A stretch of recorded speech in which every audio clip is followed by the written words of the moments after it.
How has education policy changed over 35 years of you working in education? Mm. You know, those of us who recall teaching 35 years ago, right, Joe? Remember, we used to teach kids to think, and what we taught them was far less important than teaching them how to think, solve problems, be able to communicate effectively, to understand the fallacies of reasoning and the proper way to reason. And the pendulum in education swung far away from that to very specifically skills and knowledge. What you know, whether you knew the 14th Amendment or whether you knew specifically related to a particular president of the United States. Those are all important, but as knowledge changes, we know you've got to have those basics, which are how to think, how in the center between what students need to know as far as factual information, skills they need to have, to also the skills of thinking, reasoning, ability to solve creatively, solve problems. Because the problems that we have and that they will face will take some very creative problem solving that is unpredictable type of problem solving. Really intelligence at its highest level. And I think we've seen that shift occur, and that's promising to me. But educational policy related to the importance of education, I have seen, I think, within our community, strong, extremely strong support for education.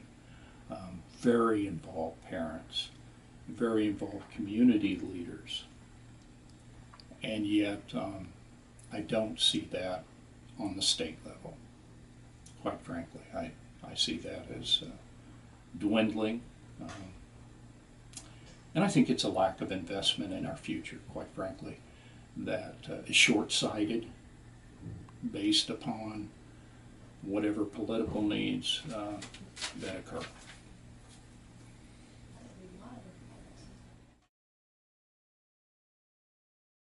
I know that Bixby schools are looking forward to really huge growth in the coming fall year. Can you talk to me a little bit about the public school growth that's happening? Sure can. That's one of my areas is past history and future predictions. And the board, quite frankly, had the foresight to look ahead to the future and involve, after the last census, business information services to do a demographic study and predictions related to enrollment, as well as many other things in that study. But we have seen over the last 2 years a great fluctuation in our growth rate. 2 years ago we had less than 1%, about 0.7% student growth. And this past year we had just under 7%. So we've gone from 0.7% to almost 7.0% in a 2-year swing. If you look back over the last 11 years, our average is right around 3.4% student growth. So it's great to say, well, you know, that's in keeping, because if you divide those two, that's pretty close to 4% growth, or a little less than 4% growth, which is close to the average of 3.4%. But I think people are looking for what Bixby has to offer. A very cohesive community, very devoted to each other and children in Bixby, and willing and understand they must make an investment, not only a personal investment of their time, but also of their money, And our community has stepped up to the plate every time that we've asked them to build facilities, which is basically saying, do you wish to tax yourself for our kids in future? And they've said over and over again, yes, we will do that. So again, it's a reflection. Our school is a reflection of the community, and we have a great community.